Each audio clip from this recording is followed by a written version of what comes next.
natin mawawala na si Pangulong Junior dahil anytime po pwedeng ipatupad yung huling hapilin ni Marcos Jr. na wag gawing presidente si Inday Sara Duterte. Wala ho tayong mahabang pag-usapan ngayon mga kapdita. Nagsalita ho kasi itong paborito nyo, yung lagi hong binabanatan ni Atty. Rowena Guanzon na nag-iisang si Ronald Llamas. Ayan alam naman po natin yung issue niyan, si Llamas. Wag na ho natin talakayin yun dahil dito ho tayo sa issue ngayon na binabanatan ho kasi nila ito si BP Sara. Ito, basahin ho natin mga kapdit para ho mas malinawan tayo na ito nga hong video natin. Ito ang pinaka pangangambahan ng Pinklawan, mga loyalista at yung mga tulpo. Oras na manalo ho si BP Sara. Ayan mga kaudita, basahin ho natin. Kung manalo si Sara, iwa-wipe out ang mga Pinklawan, iwa-wipe out ang mga Marcos, iwa-wipe out ang mga tulpo. Kaya lahat yan nag-iisip, dapat magtulong-tulong tayo. Isa lang dahil pag more than one panalo si Sara. Makikita ho talaga natin mga kapdit na itong mga Pinklawan, yung mga tulpo, kinakain ho ang suka ng mga Marcos. Bakit ho mga kapdit? Kasi noon pa lamang ho yung mga tulpo, mga Pinklawan, binabanatan niyang si Marcos Jr. Binabanatan ho nila yan. Alam naman ho natin ito si Auntie Claire nung hindi pa siya Yusek dyan.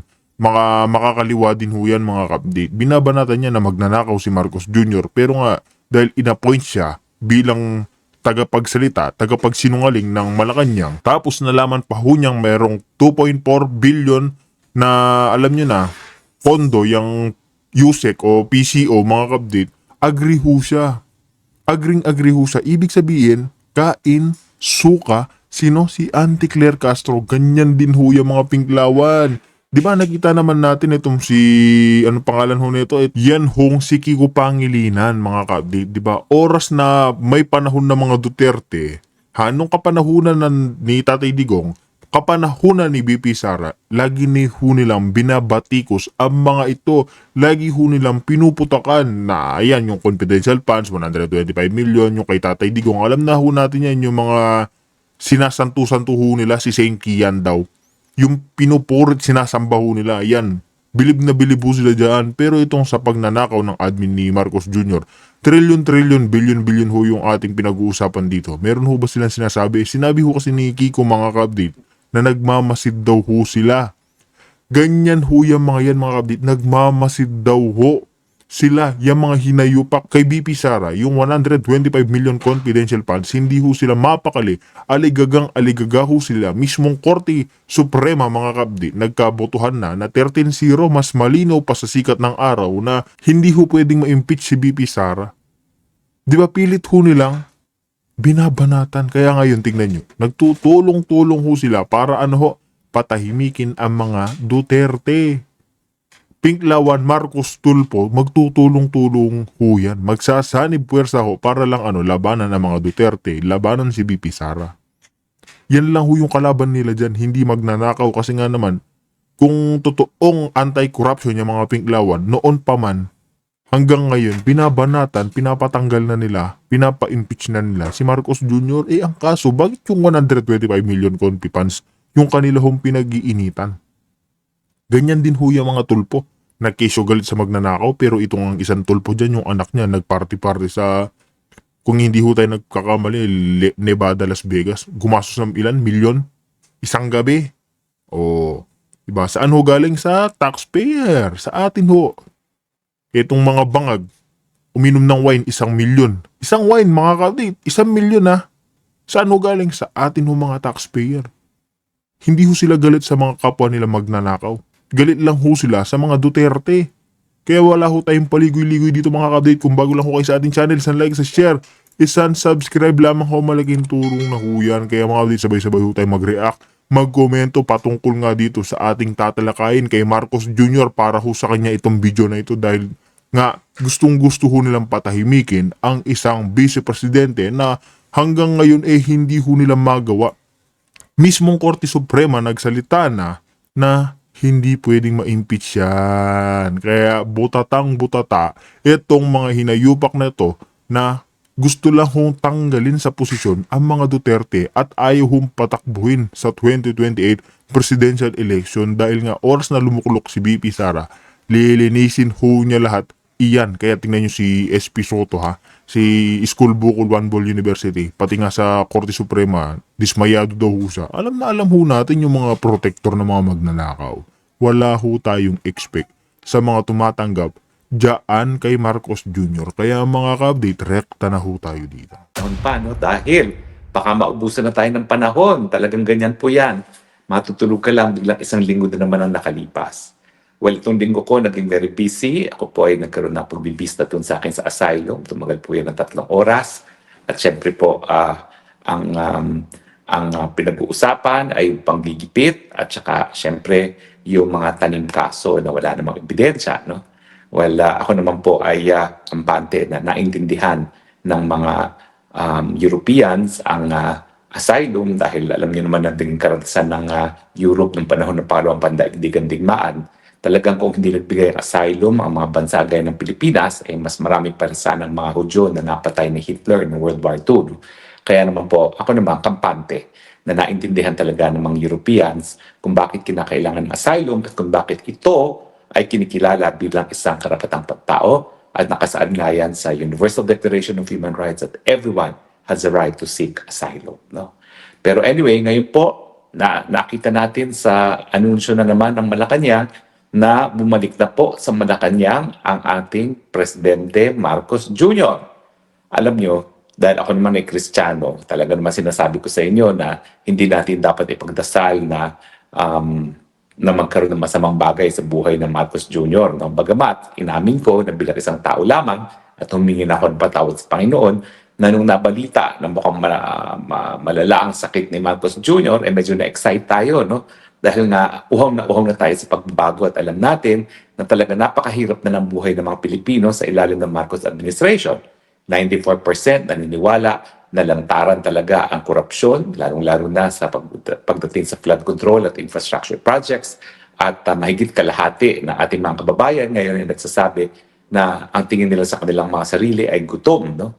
So ito po talaga ay talagang red flags para sa administrasyon neto na talagang tuluyan ng nawawalang pag-asa ang taong bayan sa pamumuno ng isang bangag ng presidente.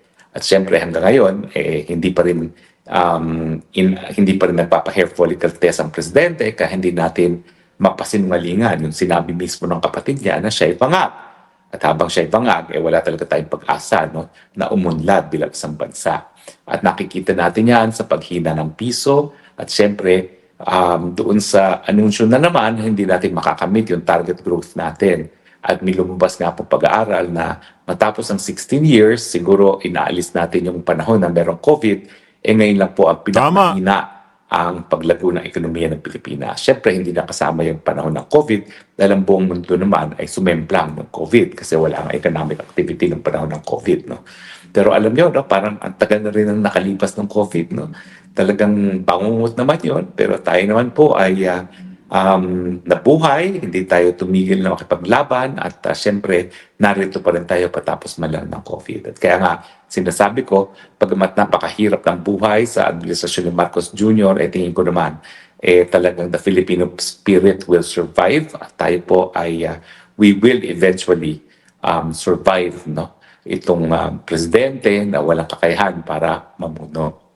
Pero pag-usapan po natin, dahil nga nakita natin na bumalik na siya sa Malacanang, mukhang naiwasan na naman ang aberya sa kanyang kalusugan. Alam niyo, mabuting balita dyan, kung kayo ay nagnanais na may masamang mangyari sa kanya, is nabawasan din ang banta sa buhay ni VP Sara. Huwag niyo pong kakalimutan, meron akong confidential source na ang pinagbilin ni Marcos Jr.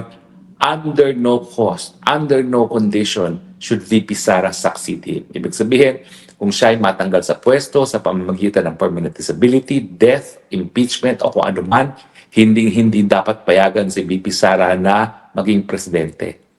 At syempre, ang pinaka-epektibong pamamaraan, bukod sa dadayain siya sa eleksyon, bukod sa siya kasuhan at paalisin sa pwesto, Ayan nga mga kabdita, talaga hong ganyan ang binaplano ng mga hinayupak na yan na kung hindi ho sa kasuhan na kung tatakbo ho yan si VP Sara sa 2028, panigurado at panigurado ho kasi tutumbukin niya lahat. Mananalo ho yan mga kabdita kahit hindi na ho siya mangampanya, nandiyan na lang ho siya sa bahay niya o nandiyan siya sa dahig Ha? Kahit magkape-kape lang ho yan si VP Sara, 100% mga kapdit, mananalo't mananalo ho yan sa sambayan ng Pilipino. Ang problema ho natin dyan, hawak pa rin ni Marcos Jr. Sino? Yang Comelec. Si George Garcia. Hawak ho nila yan mga kapdit. Natandaan nyo yung PDP, yung party list ng mga kabataan mga kapdit. Party list ng mga Duterte youth, kung hindi ho tayo nagkakamali, pasok ho sila, panalo ho sila. Pero ano hong ginawa? Dinisqualify ho yung Duterte youth. Kasi nga mga kapdit, pangalan pa lang Duterte. Pangalan na lang po Duterte. Ano hong gagawin nila? Natural mga kapdit. Sisibagin, gagawin nila ng paraan para hindi manalo o hindi makapasok. Etong kalaban naman ni BP ngayon, Pink Lawan, loyalista, mga tulpo, sanib puwersa ho sila para hindi ho paluklukin niya si BP Sara. Gagawa at gagawa ho sila ng paraan, lalong-lalo na ho yung ombudsman na Bonjing mga ka-update. Kasi pinangako na niya ho yan, na oras na lumuklok siya bilang ombudsman, gagawa siya ng paraan para makasuhan o makulong si BP Sara. Ano hong expect natin? Matindi hong labanan. Bloodbath ho ang mangyari ngayon mga ka-update, lalo na sa 2028 presidential election. Ayaw ho nilang paupiin niya si BP Sara dahil lilinisin niya nga. Tulad na sinabi nito si Llamas, si Ronald Boy Llamas. Lilinisin niya yung tulpo, yung mga Marcos at mga Pinklawan. Kaya anong plano nila? Sanib puwersa ho sila. Kinakain ho nila yung suka ni Marcos Jr. Diba? Binabanatan nila si Marcos Jr. Pero bandang huli, kakampiyan ho nila. Para labanan lang ang Duterteng lumalaban sa mga korupsyon ng mga yan. Yung mga mahilig gumawa ng krimen. Diba? Hindi ho nila masiraan si BP dyan sa, alam nyo na, sa flood control kasi hindi ho dawit. Saan ho nila binabanatan yan dyan sa confidential funds? Pero kay Marcos Jr. na mayroong 4.5 billion confidential funds, tahimik ho sila. Wala ho silang pinuputak-putak. Diba? Ito ay siya ay patayin. At yan naman talaga ang naging, kumbaga, huling abilin ni Marcos Jr. na kapag siya ay tumigil maging presidente, gawin ang lahat para hindi nga maging presidente ang VP Sara at ang pinaka-epektibong pamamaraan ay para gurgurin, itigok si VP Sara. Ngayong balik na si Marcos Jr. sa kanyang mga schedule sa Malacanang, at least yung mga nagmamahal kay BP Sara, alam natin ngayon na medyo naibsan ang banta sa buhay ni BP Sara kaysa yung mga panahon na hindi natin alam kung naghihingalo na nga ba ang Marcos Jr. Kasi Tama! yung mga pinagbilinan ni Marcos Jr. na talagang huwag papayagan na maging presidente si VP Sara, hindi natin alam kung ano yung gagawin nila habang naghihingalo ang Marcos Jr. Ngayong malakas na siya uli, at least kahit papano, naibsan na yung banta kay BP Sara. No? Hindi muna nila gagawin si BP Sara dahil mukhang hindi pa panahon ni Marcos Jr. at naroriyan pa siya.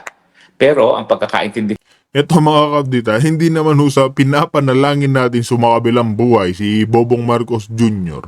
Ang kagustuhan lamang ng milyong-milyong Pilipino na maramdaman ho nila yung paghihirap ng mga katulad ho natin na dinanas. Kasi ito mga kabdit, lumaki na ho yan, kumbaga laki sa layaw, hindi ho dinanas yung kahirapan. Yan ho yung katotohanan, kaya tignan nyo kung gumastos ho sila, isipin nyo, isang wine, gagastos ho sila ng 1 million pesos.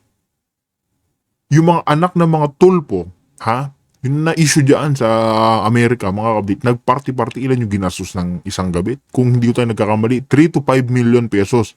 Isang gabi lang ho yan nawalwalan. Kayo nyo ho ba yung gastos yan, mga kabdit? Tanong ko lang ho yan. Kahit kumikita ka ng milyon-milyon kada buwan, hindi ka gagastos ng ganyang kalaki kung sarili mong pera o sarili mong pawis, dugo, pinaghirapan, lalo na kung luho lamang. Siguro gagastos ka ng ganyan kung bibili ka ng properties, pero yung gagastos ka para sa alak, party-party, pambababae, grabe ho yun. Hindi lang nga yung anak ni Tulpo, mga kabdit, mismong si Tulpo talaga, yung nagbibigay ng di umano, 350,000 na tip ba yun kung di ho tayo nagkakamali? Doon sa Viva Max Artist, kasi nga ho mga kabdit, hindi ho nila pera yung kanilang winawaldas, kaya ganyan ho sila magtapon-tapon ng pera. Diba? Kaya ngayon, sa pagnanakaw ho nila, pag-iinitan ho nila yung babaeng Duterte, na may malinis na intensyon sa mga Pilipino. Yan ho yung gusto nilang pilayan kasi nga ayaw nilang pakalimot yung confidential funds daw. Ha? Ayaw ho nilang ipakalimot yan kasi madali ho ma-brainwash yung tao. Lalo na paghawak ho nila yung media. Sasabihin ng media, may ganyan si Duterte, ganyan yung ginawa niya, o siyempre ho, maniniwala yung mga ibang Pilipino. Yung maliliit yung utak. Di ba? Pero kung alam mo mismo sa sarili mo na yung mga totoong nagnanakaw, ayan, nandyan sa gobyerno. Bilyon-bilyon, trilyon-trilyon yung ninanakaw, binubulsa, pero ni isa walang nakukulong. Tuwan-tuwa pa si Auntie Claire, nagbalik ng 90 million ata ito si Bryce Hernandez, tapos ngayon, hindi na ho siya guilty. Hindi na ho siya guilty dyan sa flood control. O ano ibig sabihin yan? Diba? Nag-uungguy-ungguyan lang ho sila dyan, mga kapdit. Wala ho talagang nananagot sa mga magnanakaw. Diba? Diversionary tactics ho yung ginagawa nila. Inililipat ho nila dyan sa impeachment ni BP Sara. Katulad ho ngayon, yung flood control, na pag-uusapan pa ba? Hindi na ho. Diba? Kaya nga gustong-gusto ho nilang patahimikin si BP Sara. Para humalipat yung issue sa kanya. Yung mga nagnakaw ng trilyon, ng bilyon, yung kickback na 20% to 25% ni Marcos Jr. wala na ho sa ating tini-issue o sa ating tinatalakay ngayon. Nasaan ho tayo? Nandiyan tayo sa impeachment laban kay BP Sara. Nandiyan na ho yung issue na ilipat na ho nila. Di ba? Kung naman sa sakit niya, talaga pong pwede yan magamot panandalian, pero meron na talagang permanent damage sa kanyang gastrointestinal functions, no? Talagang yung kanyang kulon ay namamagana, at kapag namamagayan, ibig sabihin merong infeksyon. At kapag yan ay patuloy na namaga at hindi nagamot at hindi na operahan, talagang yun nga, makaka-apekto yan sa kanyang pagdumi, at pag siya ay na-apektuhan sa pagdumi, lalala yung mga infeksyon niya kasi nga yung bakterya sa loob ng katawan at hindi niya kakayanin ang matinding bacterial infection dahil iisa nga lang ang kidney niya. So bagamat naibsan ang banta sa buhay ni Inday Sara Duterte dahil mukhang nakabalik sa Malacanang ang Marcos Jr., nariyan pa rin yung banta sa buhay ni Marcos Jr. At habang naririyan ang banta sa buhay ni Marcos Jr., nandyan pa rin yung standing order ni Bangag Jr. na under no condition na dapat maging presidente si BP Sara. Kaya dayain si BP Sara, kaya patayin siya, gawin ang lahat. Pero kung matitigil ang pagiging presidente ni Bangag, ang talagang pinagbili niya ay huwag papayagang maging presidente si BP Sara. So ngayon, nandiyan na siya, kahit paano alam natin na parang humupa yung banta sa buhay ni BP Sara dahil mukhang buhay pa ang Bangag. No? So bagamat tayo ay naging excited at humingi na tayo ng patawad sa Panginoon na baka may mangyari sa kanya, dahil tayo tao lamang na nagdanais na matigil na itong bangungot na dulot ng Marcos administration, at least ang consolation niyan, at least mas naibsan na rin ang banta sa buhay ni BP Sara dahil talaga naman hindi ako nakakatulog ng mga panahon na akala natin mawawala na si Bangag Jr. dahil anytime pwedeng ipatupad yung huling hapili ni Marcos Jr. na wag gawing presidente si Inday Sara Duterte. Ako naman, nag-worry ako na habang nandito sa Europa si BP Sara, sitting duck talaga si BP Sara. Kasi dito, dahil unofficial lang kanya mga trips, walang kahit anong VIP treatment ay binibigay sa kanya ang Dutch government. Siya nagbubus. Ano ba naman yan kung magpadala si Lisa Tanas ng kanyang pinagmamalaking mga Romanians para hantingin si BP Sara, bagamat may mga security precautions naman si BP Sara, kaya walang nakakaalam kung saan nakatira si BP Sara at wala talagang ang delikado lang dyan, meron siyang talagang takdang bisita sa tatay niya doon sa kulungan sa Dahig. Kaya alam ng mga would-be assassins niya kung kailan bibisita si Inday Sara. Doon talaga pinakamatindi ang banta sa buhay ni BP Sara. Pero nandiyan naman yung mga kakaibigan natin sa Dahig na talaga magbibigay protection din sa kanya. Kaya lang, siyempre, di natin masabi. Dahil kapag desidido ang mga puwersa ng kadiliman para talagang alisin si BP Sara bilang banta sa kanilang plano na Marcos Forever, hindi natin alam kung kailan nila gagawin ito.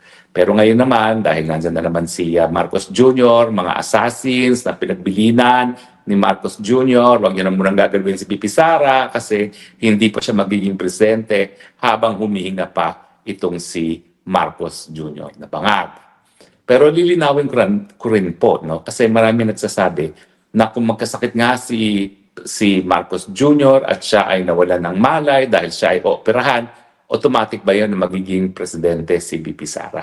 Well, ang Tama. nakasaad po sa ating saligang batas, magsasucceed ang ating Vice President kapag merong permanent disability. Ibig sabihin, permanente na hindi na kaya maging presidente. Kung siya ay linagyan ng anesthesia at tuluyan na hindi nagising, permanent na po yun. So talagang hindi na mapipigilan ang pagpalit ni VP Sara bilang isang presidente. Pero kung siya naman ay temporary lang na under anesthesia at gigising din, yun nga po, pwede siya magtalaga ng caretakers, no? At kaya sinasabi niya ng caretaker niya itong si Ralph Recto, no? At itong si Ralph Recto, syempre, gusto naman niya maging caretaker kasi habang caretaker siya, lahat ng kapangyarihan ng presidente nasa kanya, no? Pero sa tingin ko po, talagang pag lumala na ang pagkakasakit ni Marcos Jr., mauulit ang kasaysayan. Kasi ganyan din po nangyari nung sa kanyang ama. Nung naging malala na ang lupus niya, itinago nila. In fact, yung dialysis machine, idinala nila sa Malacanang. Doon sa Malacanang nagda-dialysis, hindi nila inamin na seryoso na yung pagkakasakit ng kanyang ama. Kaya nga itong si Amy Marcos na talaga umamin naman na bangag yung kapatid niya, dapat ikwento rin niya kung paano nila pinagtakban yung kalusugan ng kanyang ama nang sa ganoon ay magpatuloy pa rin ang pagiging diktador ng kanyang ama maski hindi na kaya ang katawan dahil nga sa estado ng kalusugan. Sana naman, Madam Amy, kwento mo na sa amin yan. Kasi pag kinuwento mo sa amin yan, yan din yung posibleng gawin ni Marcos Jr. Akabangag kapag nais pa niyang manatili sa pwesto maski hindi na niya kaya ang katungkulan bilang isang presidente. So ang gagawin nila dyan ay yung hospital, dadali nila sa Malacanang. Ngayon, nagpunta pa ata sa isang hospital, no?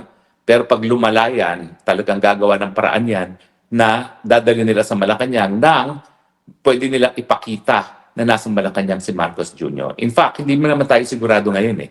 Napansin nyo ha, napakalaki ng kanyang nawalang timbang. Talagang lumiit ang katawan niya, no? Ako, okay naman yun na lumiit ka ng katawan kung gaya ko na nagpapareduce at talagang napakahirap para mag-reduce. It takes me months and months and months bago ako makabawas ng timbang. Pero yung nakita nating bilis na pagkapayat ni Marcos Jr., yan po talaga ay nagpapakita na hindi normal yung kanyang kapayatan. At ito ay dahil nga po sa iniinda sa kanyang kalusugan. No? So hindi ako magtataka kung ang hospital ay dadalhin nila muli sa Malacanang para paminsan-minsan makakapagpakita si Marcos Jr. At mag-attend ng mga meeting. Bakit? Kasi mas hindi na kaya ang panunungkulan, habang hindi nila nabubura sa mundong ibabaw si VP Sara, ayaw nga nila na mag-take over si VP Sara. Kaya gagawin nila ang lahat para ipakita sa bayan na namumuno pa rin ang Marcos Jr. Itaga niya yan sa bato.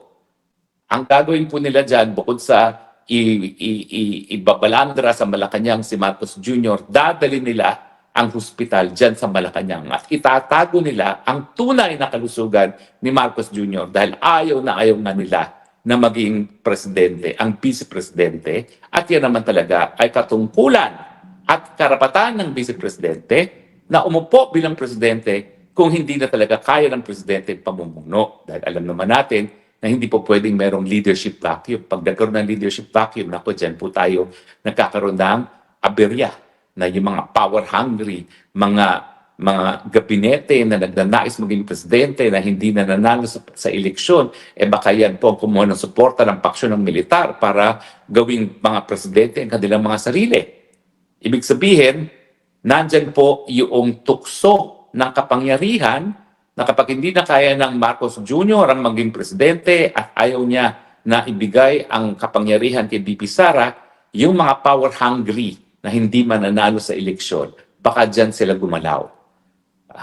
At siyempre, pag sila gumalaw, kukuha sila ng suporta ng isang segment ng ating kumbuk sa tatahan upang sa pilitan, makuha nila ang kapangyarihan. Ayan po talaga ang banta sa ating demokrasya. Pero sa tingin ko, itong si Marcos Jr., dahil nga ayaw niya na mag-succeed si VP Sara, gagawin ng lahat. Kahit sino nang pauupuin niya, wag lang si VP Sara.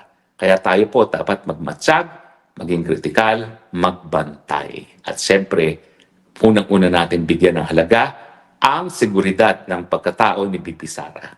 So mga taga-Europa, bantayan po natin na mabuti si BP Sara. Uulitin ko po ang order ni Marcos Jr. Hindi po pwedeng maging presidente si Sara Duterte kung meron mang kahit anong mangyari sa kanya. At ibig sabihin yan, handa silang gurgurin si BP Sara. Tama. Pero bago tayo magtapos ng ating maikli lang namang spokes hour ngayong araw, no? Well, matagal ko nang gusto sanang i-discuss din itong si Vitali, yung Russian vlogger. Alam mo yun, itong Russian vlogger na ito, marami nagagalit na Pilipino kasi marami raw siyang pranks. Actually, hindi ko alam kung anong ginawa niya. Pero alam ko lang, kung ang ginawa niya mga pranks, hindi talaga deserve na 10 buwan siyang ikukulong. Kasi malayang pananalita naman yan, ayan po yung karapatan. Alam niyo naman, matagal ko nang pinaninindigan yung kalayaan ng malayang pananalita. Kung insulto-insultuhin niya ang mga Pilipino, sino ba naniniwala sa kanya bilang isang Russian? No? Hindi naman ikamamatay ng mga Pilipino yan. So kahit anong insulto ang gawin niya sa mga Pilipino, sa tingin ko, hindi niya deserve yung 10 buwan na pagkakakulong. Lalong-lalo na dahil ang mga salita naman, ang mga vlogs ay hindi nakakamatay. No? So bakit ang katumbas ay 10 buwan na pagkakakulong? Pero ngayon, umiinit pong ulo ng mga opisyalis ng gobyerno dahil ang kanyang sinisiwalat ay yung malawakang korupsyon sa loob ng kulungan. Lilinawin ko lang po mukhang nakulong siya sa kulungan ng Immigration and Deportation dyan po sa Taguig. Yan Taguig po, nandyan din yung kulungan ng Quezon City kung saan kinulong yung mga ampatuan na aking linitis at nasentensyahan bilang mamamatay tao. No? So dyan nakakulong dati yung mga ampatuan na ngayon po ay nasa Muntinlupa na dahil mula nung sila ay nahusgahan na guilty, lilipat na sila sa Muntinlupa. Sa totoo lang po, yung kondisyon dyan, mas mabuti pa kasi bago yung mga kulungan. At kahit papano, hindi mabaho yung hangin kasi ang Taguig naman po, alam natin na medyo malinis pa ang hangin dyan. So nakakahinga pa sila dyan. So pagdating po dun sa torturous condition, bagamat hindi rin maganda ang kondisyon ng kulungan dyan sa Taguig, hindi naman natin masasabi na kasing sama ng mga kulungan, ng mga dating kulungan sa Manila City Jail at saka sa Quezon City Jail na parehong nandun na ngayon sa Taguig. Pero ang sinisiwalat ngayon ni Vitali na kinagagalit ng mga opisyalis ng gobyerno, lantaran daw ang korupsyon sa loob ng kulungan. Nyek! Bakit kayo magagalit? Nagkaroon na nga ng survey, 94% ang lahat ng Pilipino naniniwala na lantaran ang korupsyon sa gobyerno ng Pilipinas. Bakit kayo nagbabalat sibuyas kung sasabihin ni Vitali na lantaran ng korupsyon sa kulungan? Kung sa labas nga ng kulungan, lantaran ng korupsyon, mas lalo na sa loob ng kulungan na ang mga nakakulong, ang kanilang buhay ay nakasalalay sa kanilang mga gwardya. Natural, kikikilan ang mga nakakulong para sa special treatment. Anong special treatment? Siguro pagkakaroon ng telepono at ngayon lumalabas na dahil naglagay si Vitali, siya may telepono habang siya nakakulong. Hindi na kami nagugulat. Di ba nga si Laila de Lima, Secretary of Justice, nakikipagkaraoke pa sa mga nakakulong doon mismo sa loob ng Bilibid para silang merong bar doon, para silang mga hotel, binibisita pa ng kalihim ng Department of Justice. So hindi kami nagtataka. Bakit kayo balat sibuyas na parang galit na galit kayo na sinasabi na lantaran ang korupsyon sa loob ng kulungan? Talaga namang ang mga Pilipino, halos lahat alam na lantaran niyang korupsyon na yan. Kung kayo ayaw na masabihin na korap ang mga taong gobyerno sa Pilipinas, gawa natin ng paraan para mabawasan ang korupsyon. Hindi mababawasan ng korupsyon kung pag-iinitan niyo yung Vitali dahil alam na natin yan, sinasabi niya, bilang kabahagi ng katotohanan na lantaran talaga ang korupsyon sa Pilipinas. Full stop. Siyempre, bukod sa pagkakaroon ng telepono, sinasabi niya na talagang yung mga may abogado, may kaya, mas may special treatment, natural. Alam naman natin yan. Yung mga electric fan, yung mga mas magandang higaan, yung mga unan, mga kumot, lahat yan. Kung gusto mo ng extra treatment, kinakailangan magbayad. Ayan, sinabi nga ni Vitali, yung Russian vlogger, mga kabdit na ng bastos ng Pilipino, nakulong ho dyan kung hindi ho natin siya kilala. Ngayon nakalaya na ho siya, dineport na dyan sa lugar niya sa Russia. Sinabi ho niya dito, inamin niya na money talks. Ibig sabihin, binibigyan niya ho ng pera yung mga guard dyan, yung mga kapulisan, para lang ho pagsilbihan din siya na kahit nakakulong siya, maayos ho yung pamumuhay niya. Diyan pa lamang ho mga kabdik na nilantad na ni Vitali, nakakahiya ho yun ha, malaman ng ibang lahi na matindi talaga yung korupsyon din sa ating bansa. Lalo na yung bangag na presidente, ganyan din, naglalagay-lagay din, tumatanggap ng 20 to 25 kickbacks, talaga naman hong kahiya-hiya ho yan. Diba? Kaya ka-update kung meron ho kayong mga naging komento, reaction, pag-usapan na lang ho na sa comment section. Kaya dito na ho natin tatapusin ang ating reaction video.